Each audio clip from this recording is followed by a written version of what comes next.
Go. Good evening, everyone. We are going to make a start.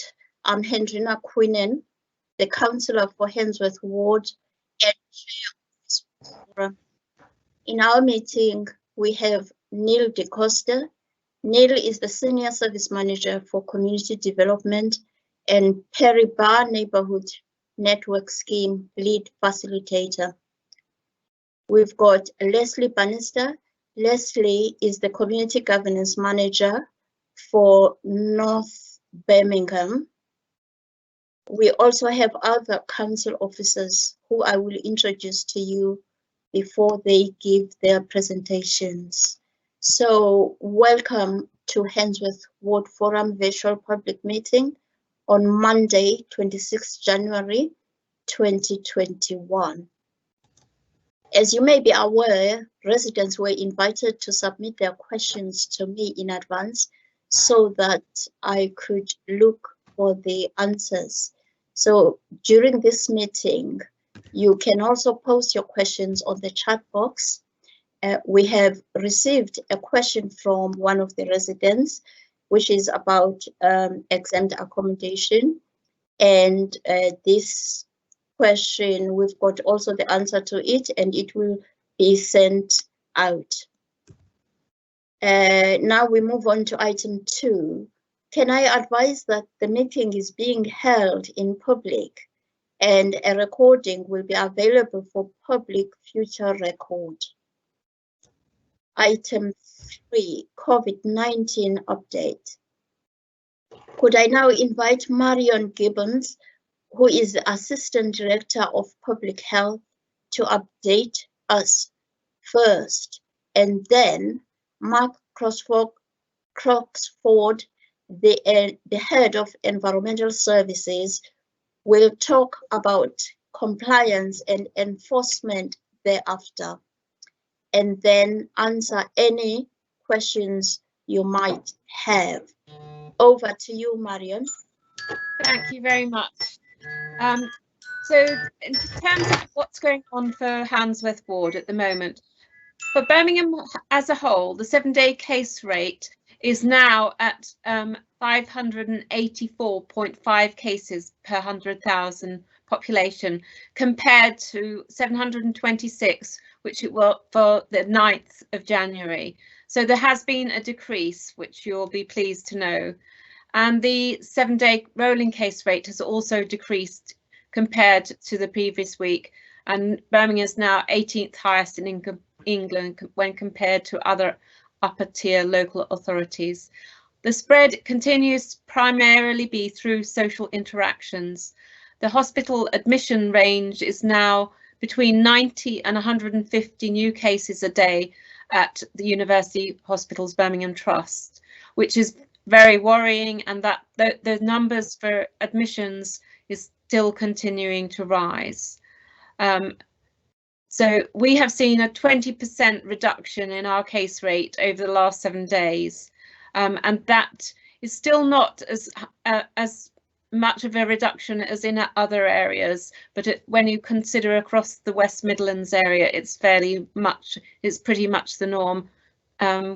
Warwickshire has decreased less, but where we stand in Handsworth Ward itself, it ranks as at 44th out of 69 wards for the number of cases, where first is the highest and 69th is the lowest. So you're kind of pretty much in the and towards is a better situation than in other places in Birmingham.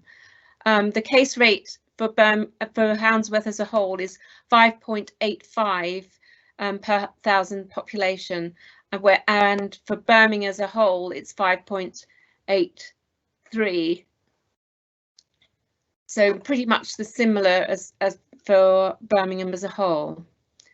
In terms of what's happening in the age groups, the greatest percentage in age groups is in the 20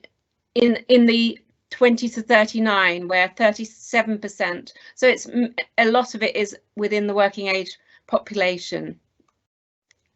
and there's 17% in the age range of 60 to 79%.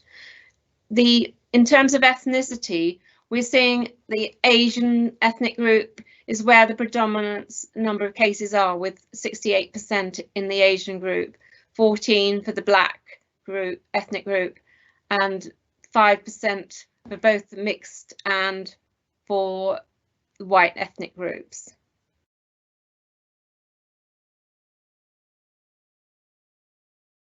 So where the difference is greatest in terms of Birmingham as a whole, the Asian ethnic group, for Birmingham as a whole, it's 39%, and then for 68% for Handsworth. So this is particularly the area that we need to be most concerned with, and hopefully our COVID champions can really help us in getting the messages out to our community, and that across Birmingham as a whole, there's now nearly 600 COVID champions.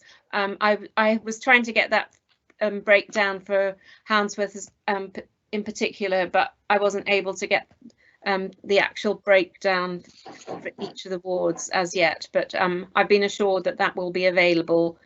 So as soon as I got that information, I can share it with you. Are there any questions? Because that's the information that I have available today.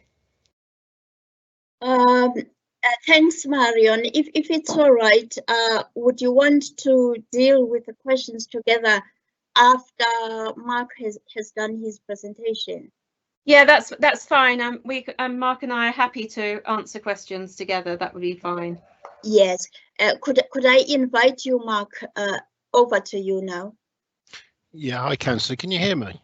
Yes, I can. I'm just going to try and share the presentation. Sorry, wrong screen.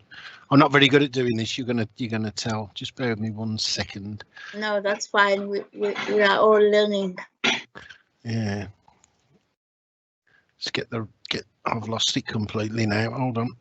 Let's see if I can get it back.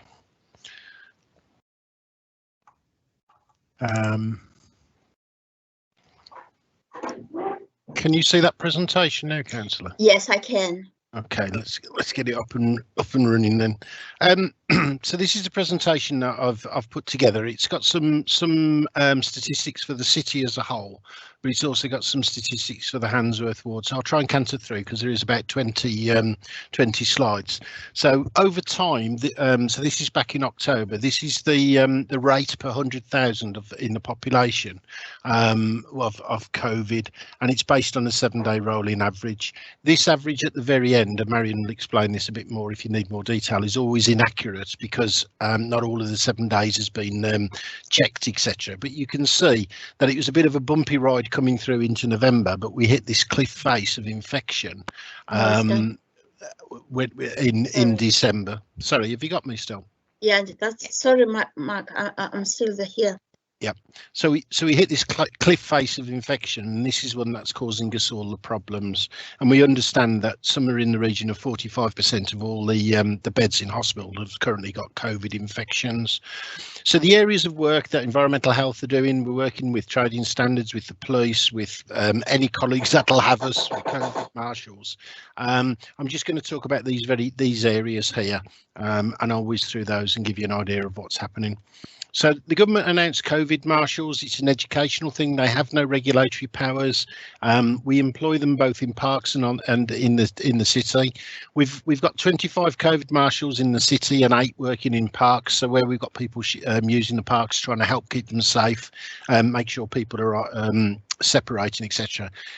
They give a voice to business. They can give tips to businesses. So if we've got something like a business which is really struggling and they want to do click and collect and they don't know anything about it, the COVID marshals will give them advice.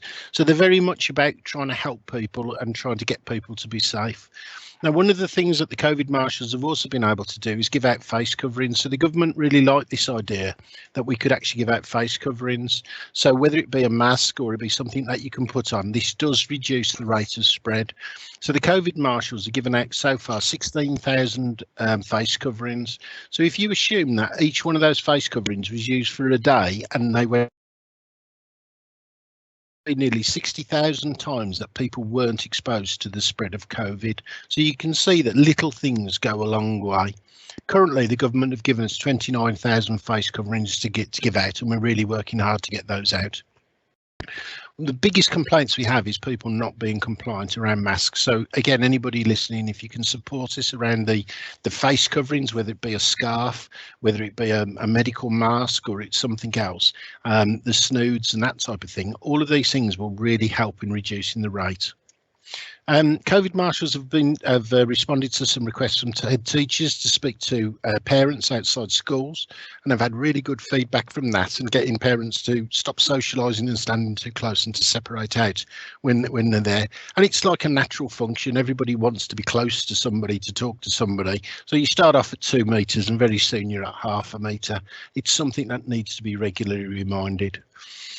The sort of work that we're doing, they're out and they're looking to see what's going on out in the city, and this gives you an idea that the vast majority of the work that they do is actually based on complaints. So people phoning the whistleblowing line of making complaints. I'll talk about that in a bit more detail for Handsworth Ward. COVID enforcement patrols, they're environmental health officers, and also with or without the police, and they're people who do have regulatory powers, and they can serve fixed penalties. They can tell businesses to close and serve notices for them to close where they're not compliant. They will also give advice, like this picture here showing about separation when people are queuing, and we've been running patrols with the police way back in November, but we're at the moment we're running 8 patrols a day across the city, trying to get people to be as compliant as we possibly can. And again, compliance is really about reducing spread. And the one thing I'm really chuffed with is in Birmingham, a lot of the businesses, when they're told that they're not being compliant or we need them to change, they are actually doing it. We don't need to serve the notices. We're not issuing fixed penalties. There are a few that are waiting for us to go and tell them they can't do it. So, for instance, we had a car wash the other day. He knew he couldn't trade, but when the police had been down there and asked him not to trade, and we went down there as well, he then stopped. We haven't had to serve notices or fine him, but there's probably been a week of him continuing to work when he shouldn't have been working. And obviously there's a risk there of spread. Of compliance across the city, Handsworth Ward is here.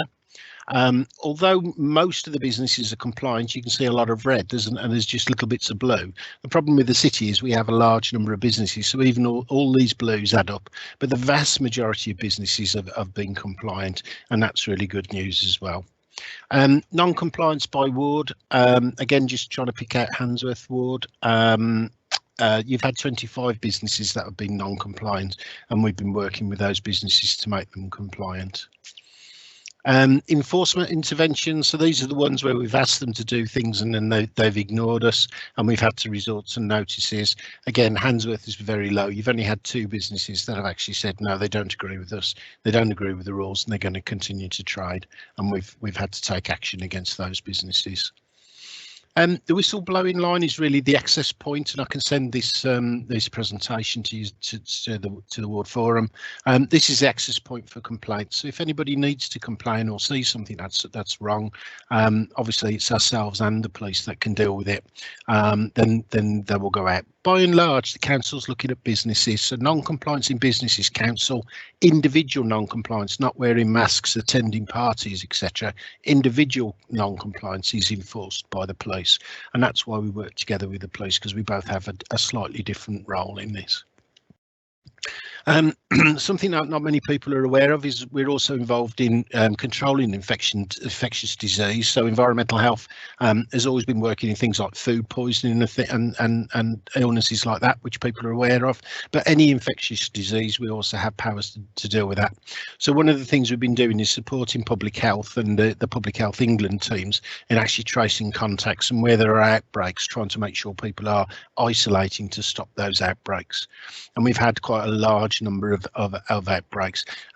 Handsworth is quite low in this. It's only had 2 significant outbreaks. The highest has been 8 across the city, but again, across the 69 wards, it all adds up. We're also engaged with faith groups, trying to make sure that they can continue to operate throughout the different tiers systems. I'm really chuffed to say that the faith groups have really come on board, and they're doing everything they can possibly do to keep everybody safe. One of the things we're really concerned about is obviously quite a lot of the elderly people go to the faith settings, etc. And it's about thinking about, do I segregate? Don't I segregate? Do I have an area where maybe more elderly people go? Making sure that everybody's aware of the symptoms and not taking it into the faith setting. And there's a lot of work going on there, and we've got our assistant director and some environmental health officers working with the faith settings and others to try and keep that as safe as we possibly can, and we think that's going very well. So turning to Handsworth Ward, we've had this is where we get our complaints. So we've had 11 through the contact centre, 4 have come from outbreaks. We've had 32 complaints coming through the whistleblowing line, and in total we've had 47 complaints. That isn't all the work we do, because all the proactive work of the patrols of the wardens, etc., the COVID marshals, etc., they're not included in these statistics at the moment. The types of complaints we get, by and large, the largest complaint is usually the lack of use of face masks. In your instance, the biggest complaint is about business restrictions. So we're getting a lot of businesses that are really struggling, and we are empathetic to businesses that they are really struggling to make ends meet. But the lockdown is there for a purpose, and that purpose is to try and stop the spread. So if we can get business to move over to click and I forgot what it's called now. It's click and collect. If we can get people to go over to click and collect, or indeed put orders in and then have them served across the open door, put something in the doorway to serve people. These are the bits of advice we're giving. But again, I'd come back to, if people can give other people space and wear face masks, that is two of the best ways of trying to stop the spread. Most of the complaints are around the retail sector. A few have been around offices, some have been about food retail, and then we've got very low ones about educational establishments and hospitality. So that just gives you an idea of the spread of complaints that we've had across the ward. The outcome of our work is mostly we've only had one request for advice, so somebody's actually phoned up and asked for advice. As I said to you earlier, compliance without enforcement. So when we've gone and we've given advice, people have agreed with the information we've given them. It's been clear enough for them to become compliant. Some of them actually been compliant when we've attended. So 5 out of all of the complaints was actually compliant on attendance. And some this yellow one is the section. 15% have actually required some form of enforcement. Some are not justified, so some people have complained about things where actually they are compliant, which is great, because at least we've done the checks and we've given advice. And sometimes when we're there, we can also have a look at the risk assessments to make sure the people that are working there are also safe. And that's what this is. So these are the ones where we've looked at the risk assessment. These are the ones where we've given some notices, this 4%, and most of these have actually been on the proactive things, have been compliant when we've gone in and had a look at their risk assessments, etc. The COVID marshals are out at the moment. They've been working Tuesdays and Fridays ever since we had them, which is mid-November, when I think they first came out onto the street, but mainly December working through. The COVID marshals have been twice a week, and they will continue to try and be there as often as they possibly can. In your ward, we've given out 110 face masks, but if you see a COVID marshal and you've forgotten your mask, by all means ask for one. We're receiving them from government for free, and we're more than happy to try and keep people safe by giving those out. And I think that's a really good bit of work they're doing. And I'm really chuffed to say that 92% of the businesses in your area were compliant. So, Councillor, that was a quick canter through. If I can find the button, I'll stop sharing, and I'll pass it back to you. Okay, thank you, Mark. Neil, are there any questions that have come through? There are, Councillor Quinnan. So what I'll do, I'll read out the questions, and then colleagues can answer them depending upon who's most appropriate to answer. So the first one is regarding the vaccine uptake within the ward, asking how that is going.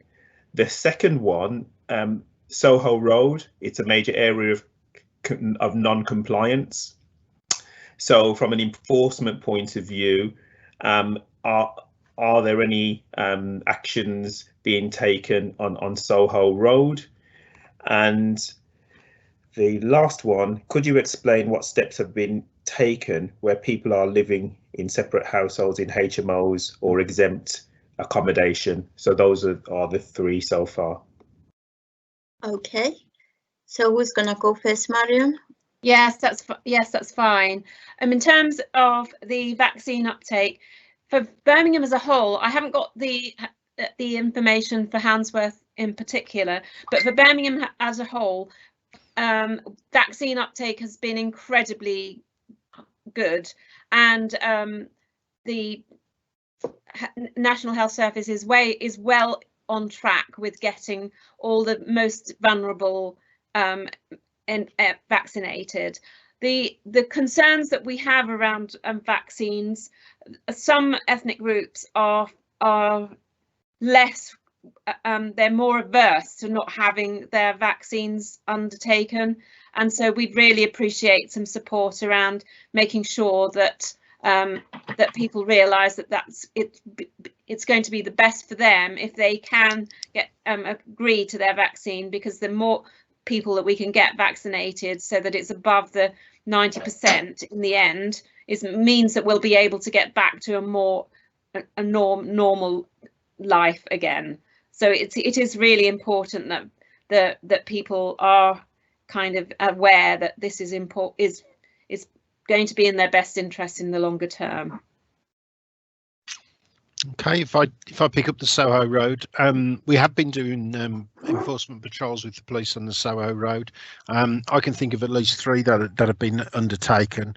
I'm not seeing major non-compliances. I am seeing non-compliances, and one of the things we're also trying to work with the police on as well is out of hours as well. So where we've got people who are doing it intentionally, but from our perspective, I'd definitely say that we've spent quite a lot of time on the Soho Road, and as I say, from our experience, 95% of the businesses are actually compliant, so they're either exempt and they don't need to close and they're trading correctly, or they are closed, or they're making accommodation for how they should trade.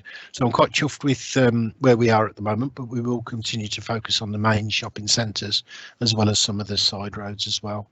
With regard to the separate households, Neil, I didn't quite understand the question. If you could try that one again. Yeah, sure. So could you please explain what steps have been taken where people are living as separate households in HMOs and in exempt accommodation, and has any action been taken so far? So in those houses of multiple occupancy and accommodation that's rented or leased, that is exempt, have there been any issues of kind of non-compliance, and if there has any action been taken?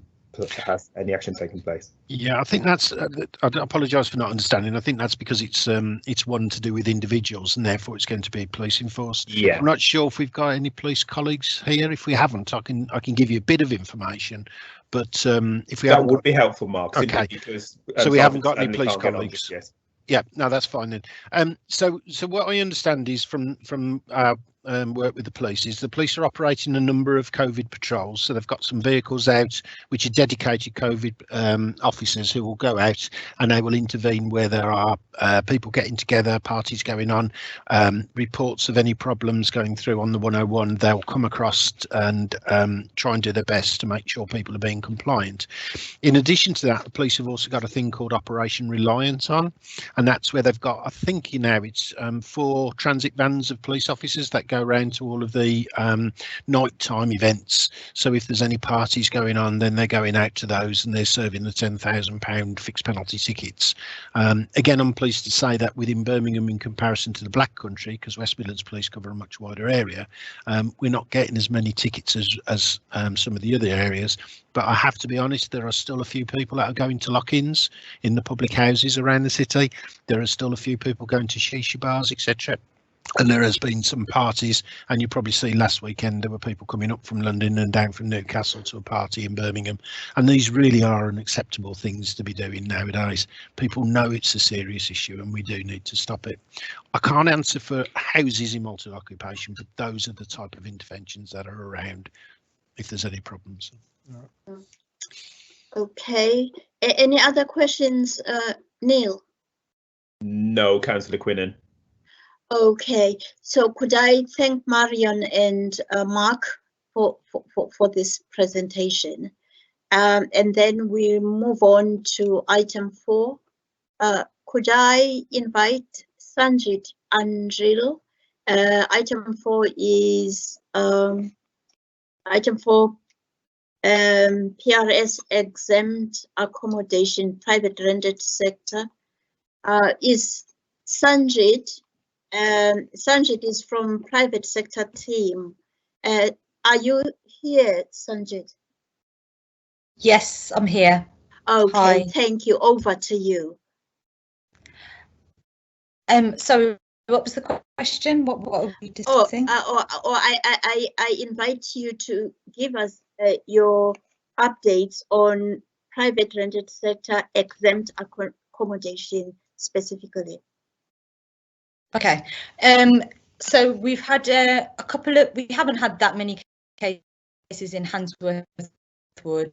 We've had a couple on Selborne Road, which are almost resolved. We're just waiting.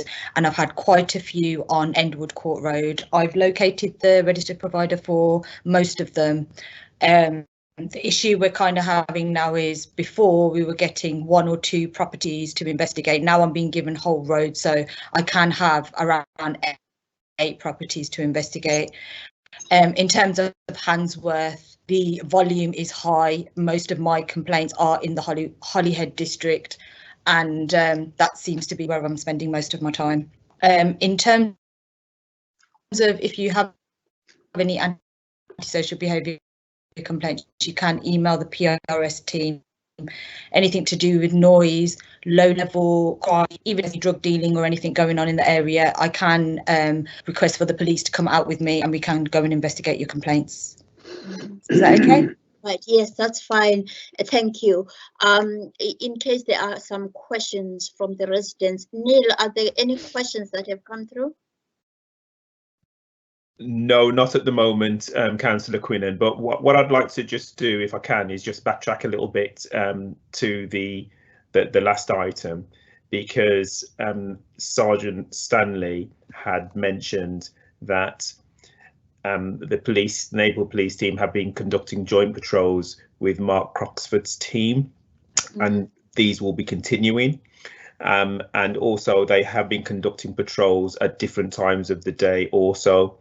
And the resident that asked the question about houses of multiple occupancy has basically stated that the question was misunderstood.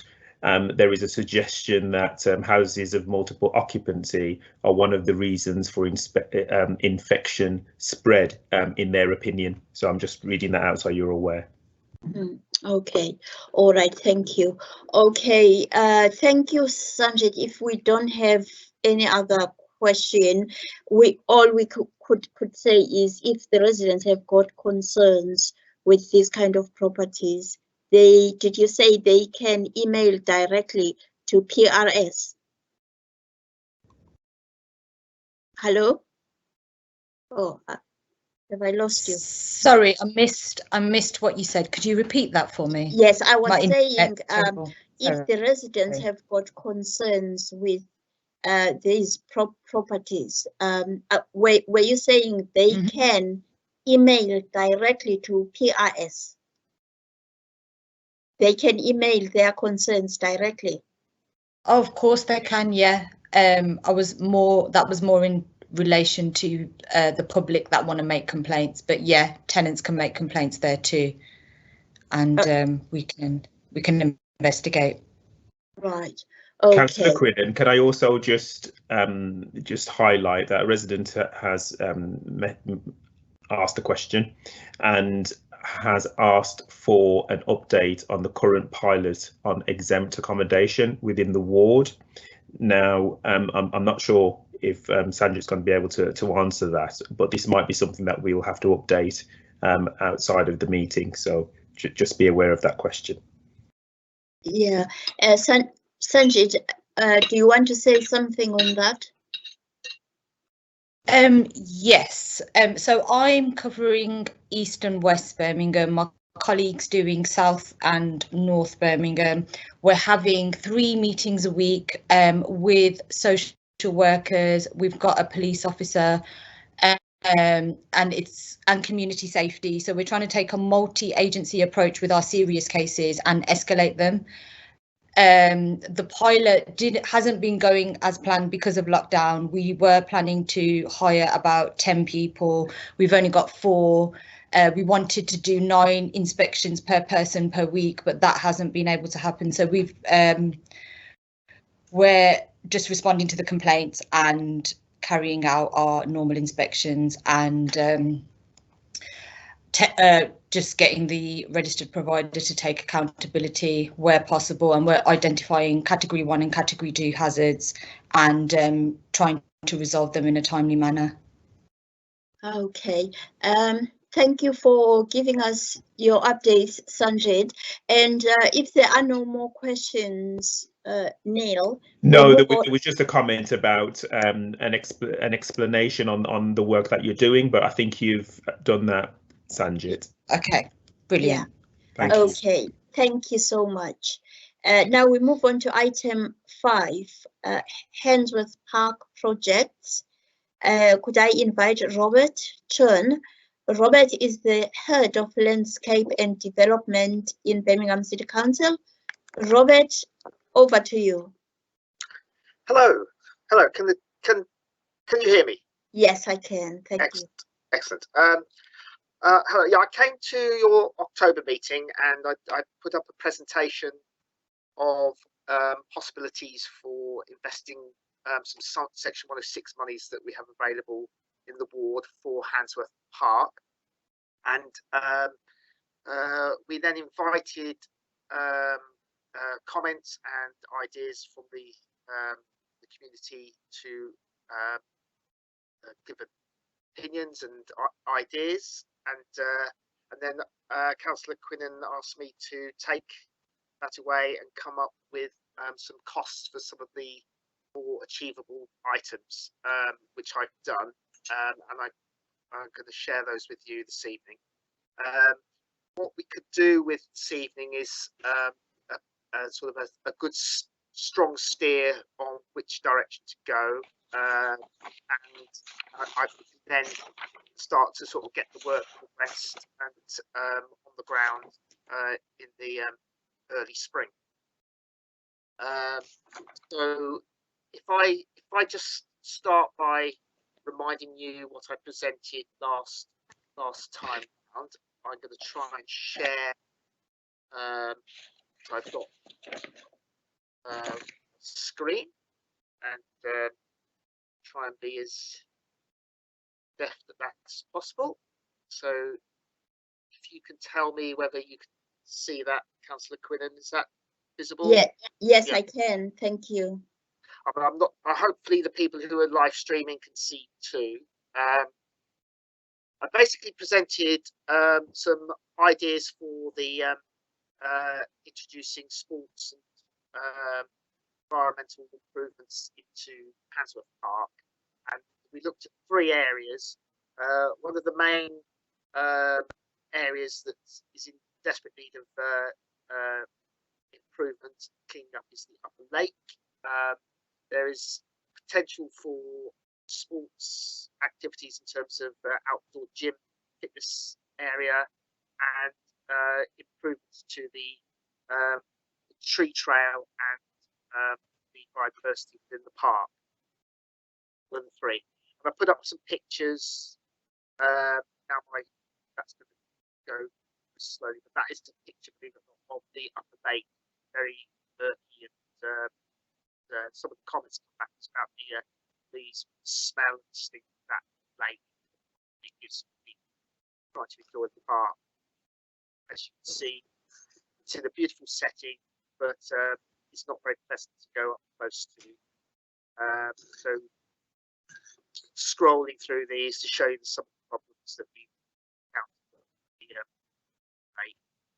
And then there's potentially extending the sports provision around the basketball some outdoor gym equipment, and I listed funds that were available, and we had a total of 165,000. I gave some options, improving the filter system, desilting the pond, adding some outdoor gym equipment, some new equipment near to the wellbeing centre, and parks manager identified an area to enhance the tree trail and habitat area. So Councillor Quinn had asked us to go and costs on some of these things, and we got some feedback to some of the things in this presentation are just giving some idea of what the costs would be for some of the sort of ideas that came forward. So I'm going to try and share this next sheet. Hopefully,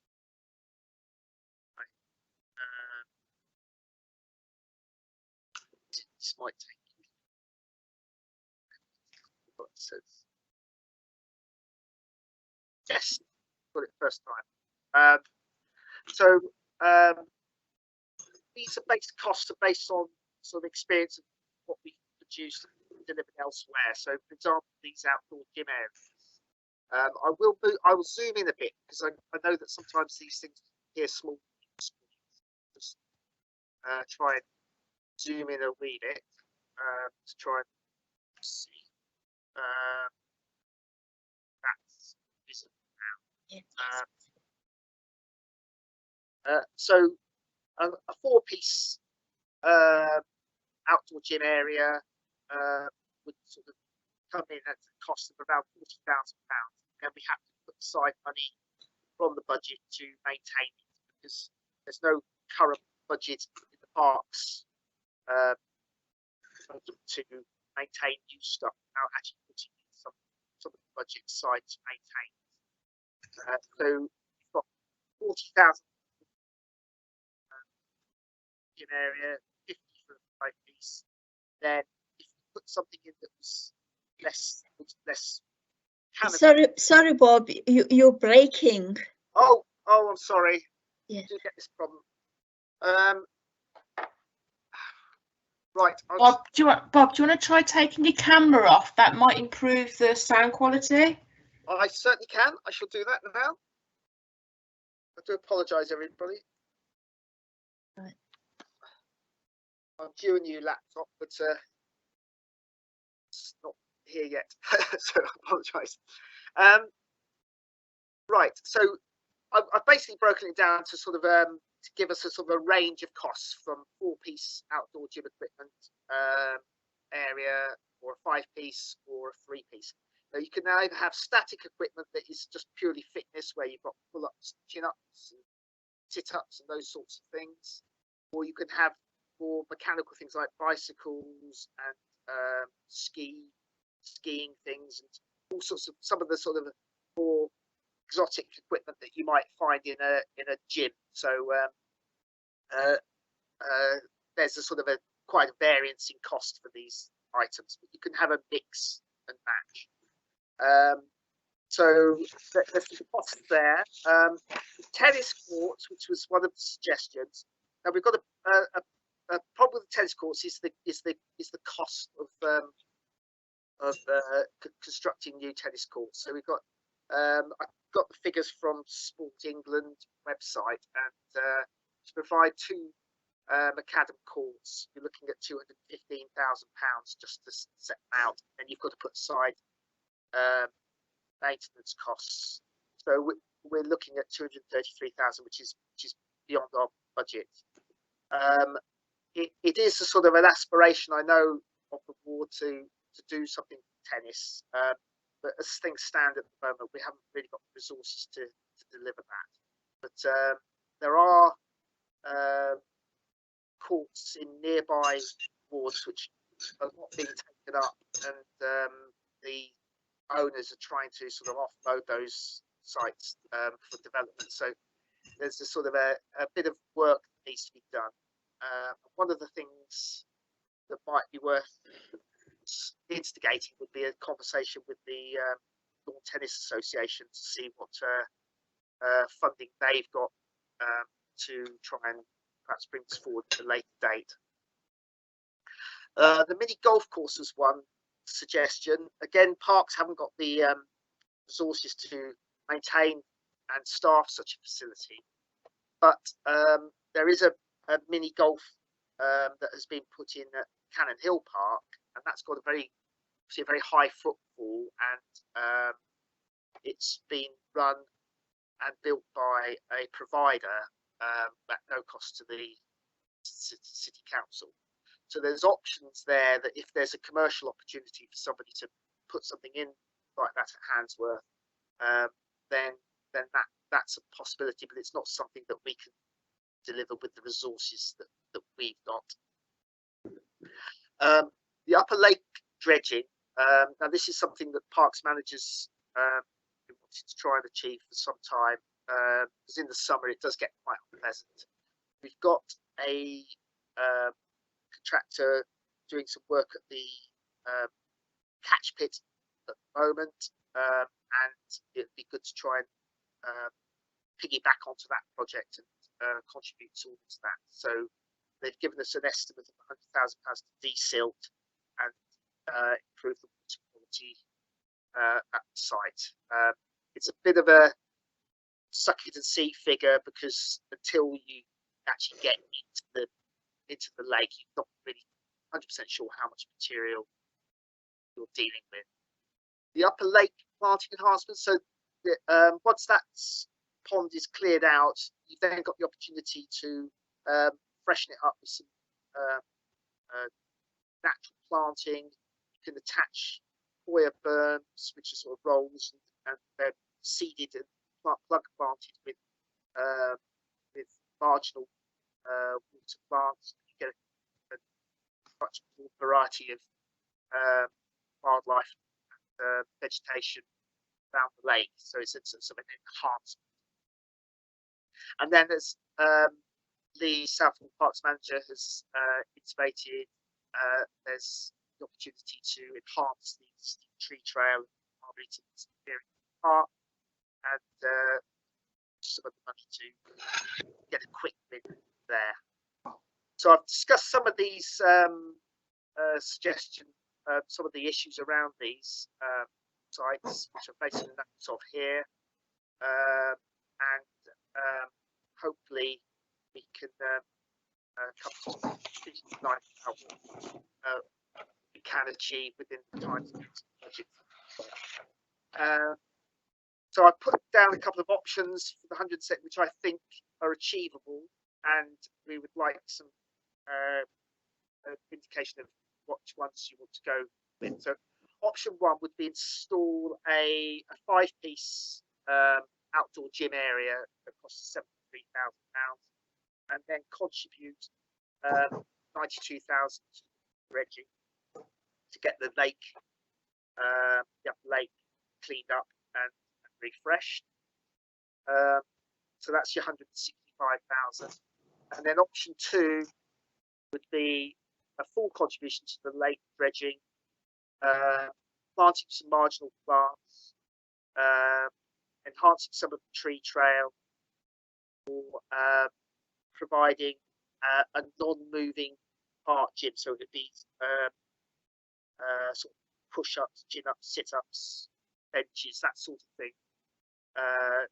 So they're sort of cheap bits of equipment and cheap to maintain, but you get your opportunity to do physical activity. So there's some options. There's some options there, and I suppose I'll just throw that over now to any questions.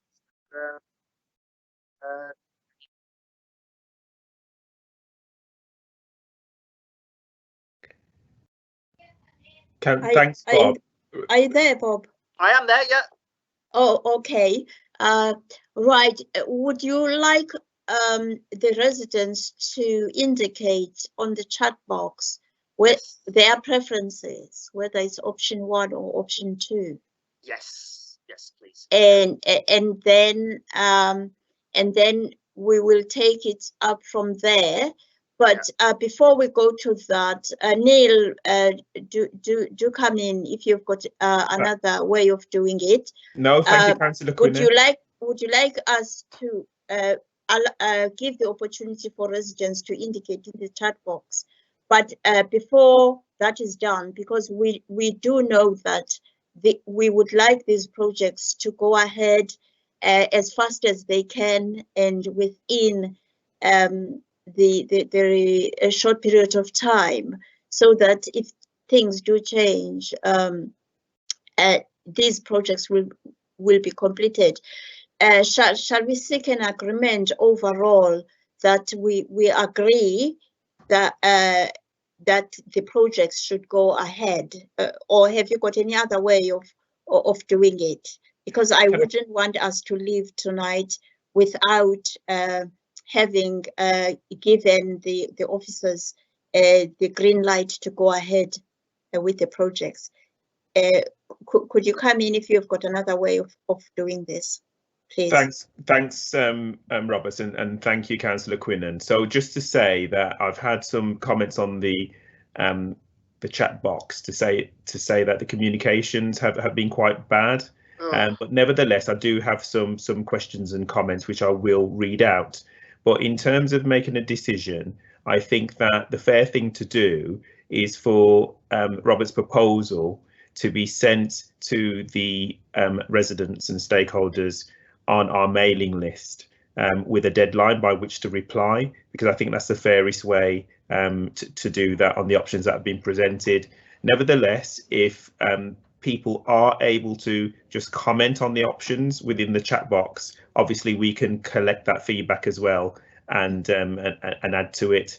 But in regards to some of the comments that have come in, there was a comment that all of the proposals are worthwhile, but surely we should be maintaining the features we have rather than adding new ones. The upper lake badly needs sorting, with Severn Trent taking its share of responsibility for this.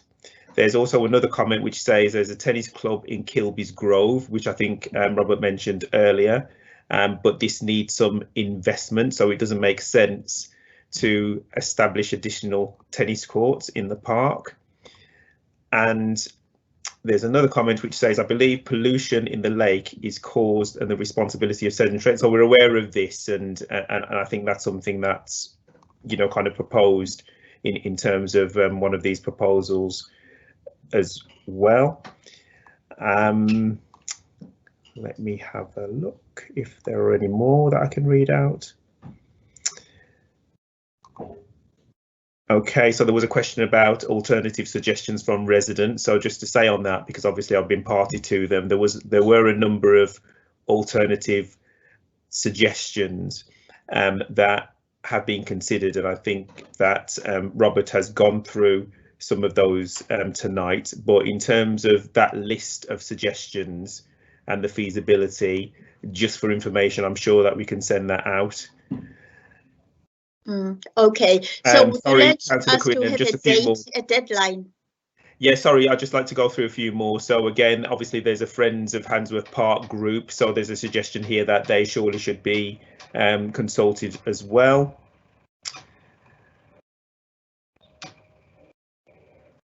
Yeah, there is another resident that says that they would like to have a decision tonight, but again, I don't think that's going to be the equitable way of doing it because of the communication problem. So on that, Councillor Quinnan, I will kind of end it there, but I think that a week, I know we're seeking for a quick turnaround, but I think that a week would be sufficient in terms of you know, getting responses back. That would be my suggestion. Okay, so I haven't got the diary here. If you are saying a week, have you got the date? It's the 26th today, so 2nd of February is a week today. Right. What we could possibly, as well as sending it out, we could actually potentially put it on the City Council's Be Heard website. Right. People could respond via that, and then I can send it sort of directly to the friends, and or I could send it to Neil with the link to the Be Heard website, and then people can go on there and make responses on there, and then we can pick that up, and that'll be sort of like a formal gathering of opinion. Yes. Yes. That's actually a good idea, Robert, if Councillor Quinnen agrees. But what we might have to do, and I'll be guided by you, we might have to extend that proposed deadline. I don't know. Yeah, I think maybe. I unfortunately, I think they require you to be on there for 3 weeks, which is quite a long time considering we've talked about this since October, I suppose. But I could sort of get things sort of ticking over while we're waiting for the confirmation, I suppose, in terms of the sort of paperwork side of things, without actually committing to a particular option, and then that'll sort of save a bit of time while we wait for conclusions. Okay, so would we meet the deadline by which the money has to be committed if we were to give something like 3 weeks? 3 weeks would take us to the middle of February, and as long as we get the orders out before, we probably need to get the orders out before the end of March, possibly beginning of April, just to be on the safe side. So it is quite a tight schedule, but it is achievable. Okay. All right. Okay. So are there any other questions that might have come through, Neil? No, just a comment to say that it's a good idea not to get the decision tonight. So I think Robert's suggestion of putting it on Be Heard, I know it's kind of a 3-week delay, but I think that's the most equitable way of getting some residents and stakeholder feedback. Okay. All right. Can I now then thank Bob for all this? It's a lot of work that you have done for us in Handsworth Ward, but thank you very much. We will then be getting checking the website, the council's website. Thank you. So shall we now move on to item 6, policing updates? Could I invite Sergeant Sean Stanley? Are you there, Sergeant? So, Councillor Quinnen, Sergeant Stanley had difficulties getting online, so he only has access to the chat box. So what I suggest is that his update is sent out. I'm just going to check our chat box just in case that there's been another update. Just bear with me. Thank you. No, there hasn't, Councillor Quinnen. So what I would suggest is, in terms of Sergeant Stanley's update, that we send it out to all our contacts. And what he also kindly did was put his contact details in terms of the email address for the neighbourhood team within the chat box. So hopefully that's accessible also. Okay. All right. Okay, we will do it that way then. So we can move on to item 7, future meetings. Leslie? Hi, Councillor Quinnen. The meeting was for the last Thursday. The next meeting is the last Thursday in April, which is the 27th, if that's okay with you. Yeah. Yeah. Yeah, just to say that all the documentation that we've had tonight, Rob Churn's costings, Mark Croxford's presentation, and an update on COVID will be emailed out as soon as the meeting finishes to everybody on the distribution list. Okay. All right. Thank you for that. So this brings us to the end of the meeting. Could I thank all of you for joining? I now close the meeting. Good night.